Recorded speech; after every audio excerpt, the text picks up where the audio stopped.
নমস্কার বন্ধুরা, আমি সাধনা আর আপনারা রয়েছেন সাধনার সাথে সাধনার হেসেলে। আজকে আমার রেসিপি তিলের নাড়ু। তিলের নাড়ু কিন্তু খুবই সহজ একটা রেসিপি।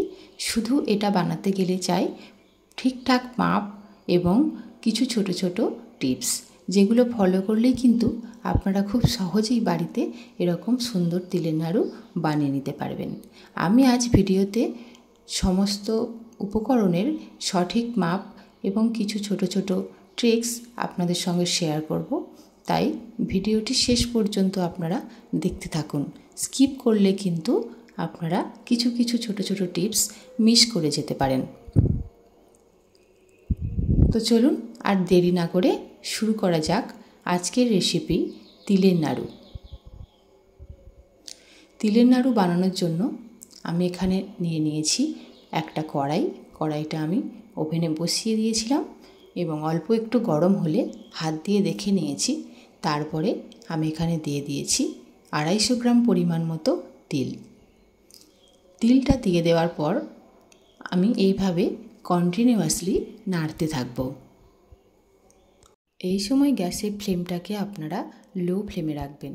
এইভাবে 3 থেকে 4 মিনিট কন্টিনিউয়াসলি নাড়াচাড়া করে করে তিলটাকে ড্রাই রোস্ট করে নিতে হবে।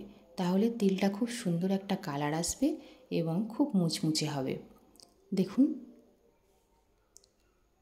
আমার তিলটাতে কিন্তু অলরেডি খুব সুন্দর একটা কালার চলে এসছে।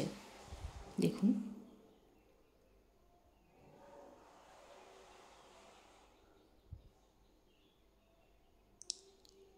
এরকম পর্যায়ে আমি ওভেনটাকে অফ করে দিয়ে একটা পাত্রে তিলগুলোকে ঢেলে নেব। তিলগুলোকে ঢেলে নেওয়ার পর কিছুক্ষণ ঠান্ডা হতে দেব, এইভাবে চারিদিকে ছড়িয়ে দিয়ে, তাহলে তিলটা কিন্তু আরও বেশি মুচমুচে হয়ে যাবে। এবার আমি ওভেনটাকে আবারও অন করে দিয়েছি এবং একটি কড়াই বসিয়ে দিয়েছি। এতে আমি দিয়ে দেব 250 গ্রাম পরিমাণ মতো আখের গুড়। সুতরাং এখানে আপনারা একটু খেয়াল করবেন, পরিমাণটা যত পরিমাণ তিল নেবেন ঠিক তত পরিমাণই আপনারা গুড় দেবেন। এই রেশিওটা কিন্তু খুবই ইম্পর্ট্যান্ট। এবার গ্যাসের ফ্লেমটাকে আপনারা মিডিয়াম টু লোতে দিয়ে এইভাবে গুড়টাকে জাল দিতে থাকবেন।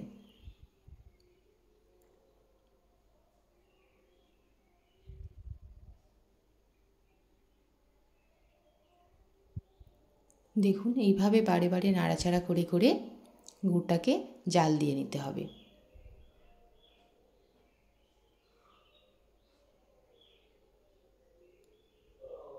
গুড়ের কনসিস্টেন্সিটা কিন্তু খুবই গুরুত্বপূর্ণ, সুতরাং আপনারা ভালো করে খেয়াল করুন গুড়ের কনসিস্টেন্সিটা।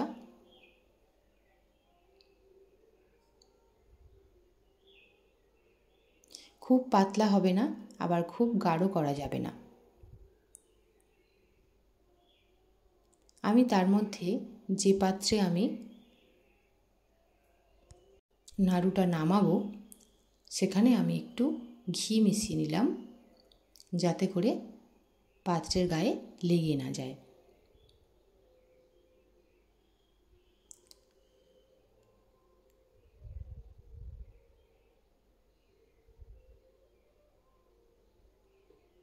এইভাবে নাড়াচাড়া করে করে গুড়টা কিন্তু জাল দিয়ে নিতে হবে।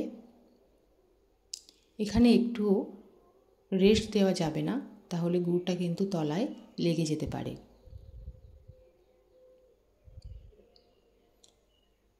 গুড়টা জমাট বাঁধতে শুরু করেছে কি না আপনারা বুঝবেন কিভাবে? এইভাবে একটা বাটিতে জল নিয়ে নেবেন এবং একটুখানি গুড় ফেলে দিয়ে দেখবেন, যদি সঙ্গে সঙ্গে জমাট বেঁধে যায় তাহলে বুঝবেন আপনার গুড় কিন্তু রেডি হয়ে গেছে। এটা কিন্তু খুব গুরুত্বপূর্ণ একটা টিপস। এবার আমি এতে দিয়ে দেব ড্রাই রোস্ট করে রাখা তিলগুলোকে। তিলগুলোকে দিয়ে ভালো করে নাড়াচাড়া করব। আর এই সময় কিন্তু আপনারা অবশ্যই গ্যাসের ফ্লেমটাকে বন্ধ করে দেবেন। বন্ধ করে দিয়ে এইভাবে নাড়াচাড়া করে ভালো করে মিশিয়ে নিতে হবে। আমার মেশানো হয়ে গেছে। আমি আগে থেকে যে পাত্রটা আমি রেডি করে রেখেছিলাম সেখানে আমি এটাকে নামিয়ে নিলাম।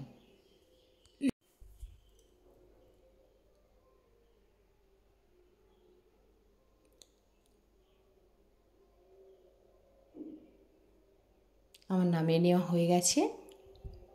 এবার আমি নাড়ু বানাতে শুরু করব। গরম গরম অবস্থাতেই কিন্তু তিলের নাড়ুটা বানাতে হবে, কারণ ঠান্ডা হতে দিলে জমাট বেঁধে যাবে, তখন নাড়ু কিন্তু আপনারা বানাতে পারবেন না। নাড়ুটা বানানোর আগে হাতে একটু ঘি লাগিয়ে নেবেন, তাহলে তাড়াতাড়ি নাড়ুটা বানানো যাবে এবং একটা সুন্দর ফ্লেভার আসবে নাড়ুতে। এই টিপসটাও কিন্তু আপনারা ফলো করতে পারেন।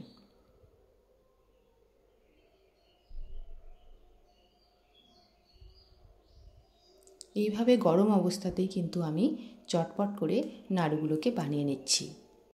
আপনারাও এরকম গরম অবস্থাতেই নাড়ুগুলোকে বানিয়ে নেবেন। আমি খালি হাতে বানাচ্ছি, আপনারা যদি পারেন হাতে গ্লাভস পরে নিয়েও বানাতে পারেন, কারণ হাতে খুব গরম লাগে, যেহেতু সবে নামানো হয়েছে, সেহেতু হাতে কিন্তু বানানোর সময় খুবই গরম লাগে।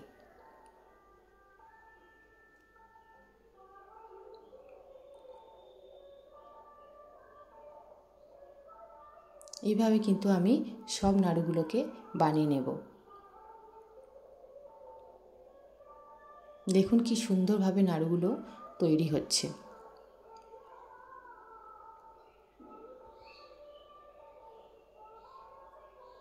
নাড়ুগুলো কতটা সুন্দর এবং পারফেক্ট হয়েছে দেখুন, আমি একটা পাত্রে আপনাদের সাজিয়ে দেখাচ্ছি।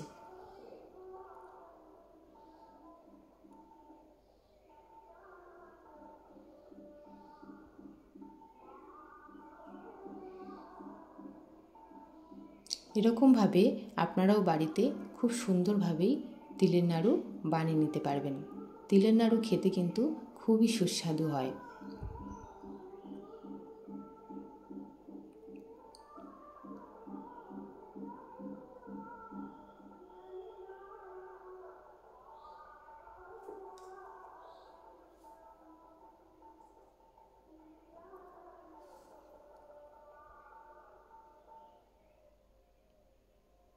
দেখুন আমার সবগুলো তিলের নাড়ু বানানো কমপ্লিট হয়ে গেছে।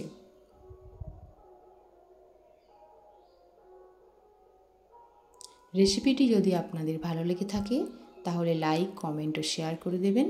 আর এরকম আরও নতুন নতুন রেসিপি পেতে আমার চ্যানেলটিকে সাবস্ক্রাইব করে রাখতে পারেন এবং পাশে থাকা বেল আইকনটিকে প্রেস করে দেবেন, যাতে যখনই আমি কোনো নতুন ভিডিও দেব সেটা সবার আগে আপনার কাছে পৌঁছে যায়। ধন্যবাদ এতক্ষণ আমার সঙ্গে থাকার জন্য। দেখা হচ্ছে আবারও নতুন কোনো একটা রেসিপি নিয়ে। ততদিন আপনারা সবাই খুব ভালো থাকবেন এবং সুস্থ থাকবেন।